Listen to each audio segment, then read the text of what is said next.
faction, but we're going to talk about the NBA Finals. The NBA Finals are here. We're going to drop this podcast on Tuesday. The NBA Finals are starting on Thursday. Ooh. So you'll get a couple of days. We'll try to get this out on TFTC clips right away. But we got Luka Doncic and the Dallas Mavericks, Western Conference champions versus Jason Tatum and the Boston Celtics. Get the name right. I was going to call him Jason Scrotum, but I didn't want to be that mean. And his marshmallow path and the Celtics' path to the Eastern Conference Finals Y'all path champions. was easy too. What you talking about? And even though Jason Tatum supposedly is the best player on his team, Jaylen Brown won MVP. He got the Larry Bird Trophy, and Luka Doncic was the MVP for the Mavericks, getting the Magic Johnson Trophy, the first East and West MVPs in NBA history. Man, listen here, man. Everybody know they gave JB the JT. Or JB? JB. They gave JB the trophy only because to boost up his morale, because they know he can't go left. So they're trying to boost his confidence up. When he go play the Mavs, he'll be like, man, I won Or this they title. wanted it to be a team divider. Nah, because people have been trying to put a rift. They've been trying to put a rift between Jason Tatum and Jaylen Brown. And you could see Jason Tatum's face says, like, how did I not get the MVP? Average more points, more rebounds. Jason Tatum averaged more points, more rebounds. Jaylen Brown was shot a higher field goal percentage. So that's how he was able to get, and they felt like he played better defense. That's why he won Eastern Conference MVP. But how do you feel about people saying the Boston Celtics had a marshmallow path while the Dallas Mavericks had to eliminate multiple All-Stars, multiple Hall of Famers, multiple up-and-comers? Oh, now they Hall of Famers? Now they all this stuff? To get to the NBA Finals. You know, he had everyone was on. Lies. Anthony Edwards nuts. Lies. Carl Anthony's Town nuts, calling him the biggest cat. Rudy Gobert's little nutties. After they beat the Denver Nuggets and Nikola Jokic, who were the reigning champions, everyone was on their nuts. Dallas murked them in 5 games. They beat the OKC Thunder, that was the number 1 seed in the loaded West, the best that the West has ever been in a lot of years. And they took down Shai Gilgeous-Alexander, who came in second in MVP and had second place Rookie of the Year, Chet Holmgren. Are you done adding the fluff? You done with the fluff? And before that, they played the Clippers, which had like 4 Hall of Famers in James Harden, Paul George, Kawhi, and Russell Westbrook, along with the solid starter and Zubac and other guys on the team, and they took the Clippers to the woodshed. What are you talking about, man? Listen, everybody gave up on the Clippers. Even Kawhi Leonard gave up on the Clippers. He wasn't even there, number 1. I didn't even mention him, and they still had 4 Hall of Fame. What 4 Hall of Famers? That would have been 5. You count Zubac? Zubac's in Hall of Famer now? No. Who name him? So you got Westbrook, Harden, Paul George, Kawhi. You said you're not counting Kawhi. Oh, maybe I did. You said you counting Zubac. Eric Gordon. No, he's not even on the team. He was on Phoenix. Okay. So you said them. Also, 4 Hall of Famers. You said OKC number. First off, OKC young. Chat just got dunked on by LeBron James. He just came off an injury. He got dunked on by PJ Washington as well. Hey, but I'm talking about the injury part. He got dunked on, so this is basically considered his rookie year. He ain't never been there. Everybody in OKC, they ain't never been in this position, man. So they spacing was trash.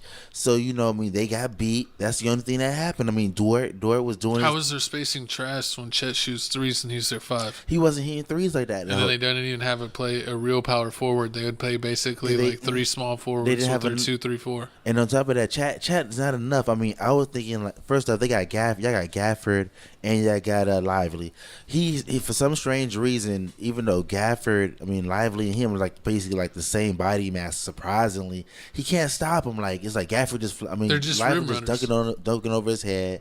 Chad ain't jumping. He trash. It's like ever since LeBron James messed up his foot, he ain't jumping. He had a great rookie year. He came in second place. That means nothing. All the other rookies was trash. Brandon Miller from the Hornets. The Hornets, he's balling. I give him that. But they was basically first timers. They ain't making it. Then on top of that, you got Ant over here.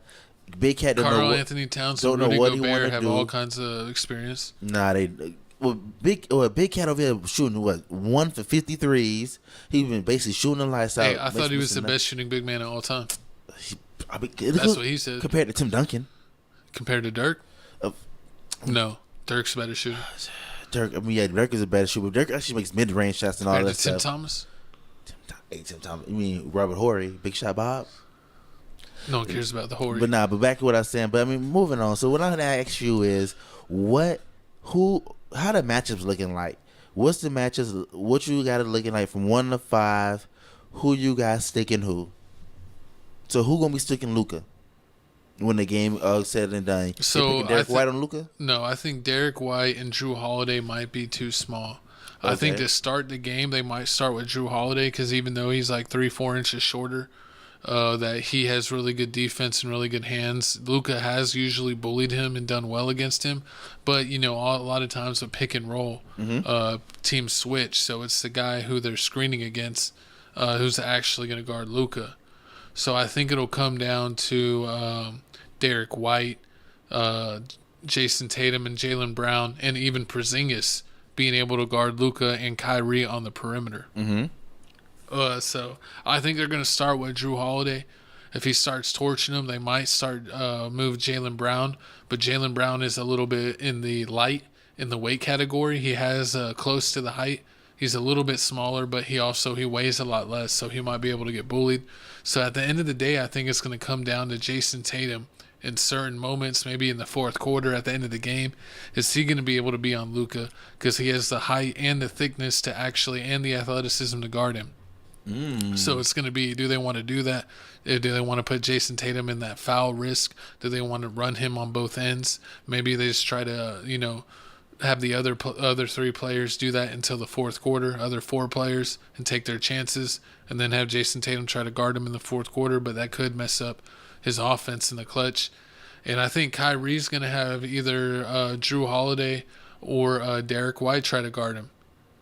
And I think Kyrie's going to be able to mark both of them, basically. You think so? I mean, yeah. Drew Holiday got him on the height and the weight. And he's all defensive first team. I think they're going to try to have Jason Tatum rest on P.J. Washington and Jaylen Brown rest on Derrick Jones.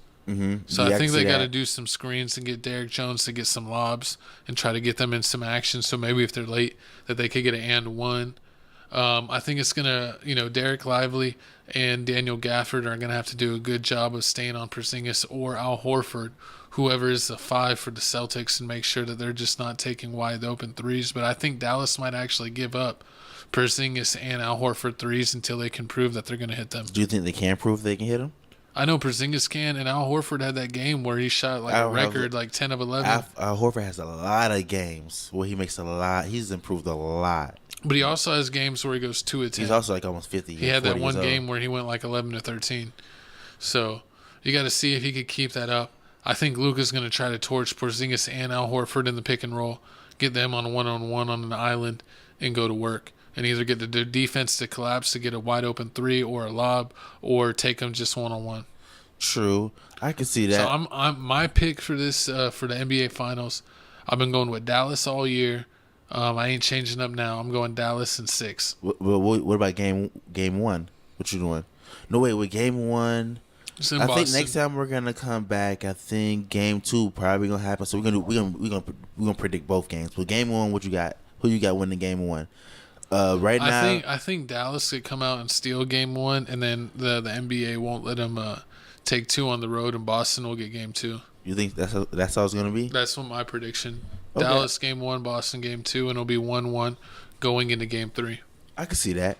I mean, I can see that going on. I mean, they're also saying that both of these teams are both horrible on the. Was it both horrible on the road? No, Dallas has done well on the road. I think Boston has been not that good at home. Yeah, Boston has been not that good at home. So I mean, we got to. I mean, they've only lost a few playoff games this whole run. True. What did they sweep and then 2 gentlemen sweeps? So yeah, I don't know. I think a lot of commentators have been saying that Boston shoots the most threes of anyone. They shoot between 30 and 40 threes a game. That's gonna be hard. So it's just gonna come down to if they're hitting or missing, because sometimes if Boston's not hitting their threes, they don't know how to adjust, and they just keep shooting even if they're missing. Almost like how Houston did that one year against Golden State where they missed 18 threes in a row. But I remember that, but that doesn't really happen that often. And they said that actually happened the last time that Boston played Golden State in the finals, that they had been killing it from 3 all year, and then they weren't hitting their threes against Golden State, and they couldn't take the game inside or do that. They just kept on shooting threes, but they shot such a low percentage that they lost the finals. And Jason Tatum actually didn't play that well in the finals. So I can see that happening. A lot of people say that Jaylen Brown is actually the best player on the Celtics, and that Jason Tatum needs to prove something, that he needs to dominate Kyrie and Luka and win the Finals MVP to be certified stamped. I don't think that's happened. I'm picking Mavs in 6, Luka for MVP. It's Tim Hardaway Jr. I think Kyrie is going to have an excellent series and average like 28 a game. This is going to be like one of the hardest series Kyrie Irving's going to have. But it's against Boston. Everybody, I mean, and skip back motivated. What about Porzingis? Porzingis can get back time. I don't know how physical he's going to be, because like he's missed like over a month. So he might be trying to find a rhythm. I think if he starts playing from game 1, he could have like a dangerous game 3 or game 4 where he just goes off randomly. But I don't think he's going to do it in game 1 or game 2. True. I mean, he might be a little rusty. We can see that. I mean, I feel like this game could go either way. It's a toss. I mean, I've been going against Dallas every chance I got, and you're clearly, like Clippers are gonna win. Oh yeah, I was like, Clippers are gonna win. We all thought Shea was gonna win the MVP, and he's like, the MVP in OKC is gonna win with Chet. They didn't do it, and he's like, Michael Jordan's son and the Big Cat and Rudy Gobert, they're gonna do it, and then Rudy got torched. So, Defensive Player of the Year torched. So only reason I'm going with the Boston Celtics, I mean, I'm going business. I mean, before I was going like height. Like, look at the centers. Like, you know, the Timberwolves, they got 2 big centers. You know, the Mavericks. 3 really. They don't. Yeah, 3. They don't got the Mavs. They don't got enough going on to handle that, but they whooped them. So I mean, with this one, I'm going straight business wise. So business wise, NBA decision. They not finna give it to somebody overseas. They finna give it to Jason Tatum. They've been trying their hardest, going back. They've been going to the final. I'm just saying, it's business over everything. No, I want everyone to hate Jason Tatum. Jason Tatum's my most hated player, so I want Luka to more than Devin Booker? To show him who's the truth. Who do you? Luka's already shown Devin Booker whose daddy is. He's already done that in the playoffs. We don't need to worry about that. So basically, what you're saying is, now it's time to show Jason Tatum and Jaylen Brown who their daddy is. So what if they win? So if Luka wins, then I will be ashamed. So how about this? If the Boston Celtics win this series, we gotta go half and half and buy you a Boston Celtics jersey. I'm not doing it. Come on. I hate Boston more than anything. Come on. Nah, I'm not doing that. I'll make it even better for you. We'll find you. Who your favorite Boston Celtics? Who your favorite player that ever end up playing in Boston? Give me a Porzingis Celtics jersey. IT's Isaiah Thomas jersey. No. You like IT? What about Big Baby Davis? He needed support. He going to jail. Tony Allen. Tony Allen was nice. I'll take a Tony Allen Celtics jersey. Tony Allen was nice. I give you that. Okay. Or Gerald Green throwback Celtics jersey. Gerald Green. I remember Gerald Green. Oh yeah, the Slam dunk champion, the cupcake guy. Mm-hmm. I remember that was nice. I give you. I'm trying to think. Or a Brian Scalabrine. What about a Shaq? The White Mamba. What about a Shaq? Or a nasty Nate Robinson. No, Shaq. I don't want a Shaq Celtics jersey. Shaq. I'll take a Shaq Cleveland jersey, or Shaq Suns jersey, or Shaq Lakers or Magic, but not Boston. Disrespectful. But can y'all comment down below who y'all got down in the 4? Give me a James Posey. Was Antoine Walker? Give me an Antoine Walker jersey. James Posey, Antoine Walker. Give me a Sam Cassell. I can't even think off the top of my head. I'm trying to go through. It's so many Celtics. That's the New York Knicks. Was Latrell Sprewell Celtic ever? No, I don't think so. He was a Celtic. He was a Knick. He was a Timberwolves. I'm tripping. He was a Timberwolves. Who is Kendrick Perkins' backup? Leon Poe. Give me a Leon Poe jersey. Just naming all those horrible people. But y'all comment below who y'all got going down. Give me a Stephon Marbury Celtics jersey. Really? Remember when he came back right after they won the championship, hoping to coattail his way to a championship, but they never got back? Hard. Was it with the KG? Yeah, with the KG, Paul Pierce, Ray Allen Celtics. He came like a year or two after the Celtics won. And he tried to join that team and help them win the championship. I think they had Sam Cassell and Stephon Marbury.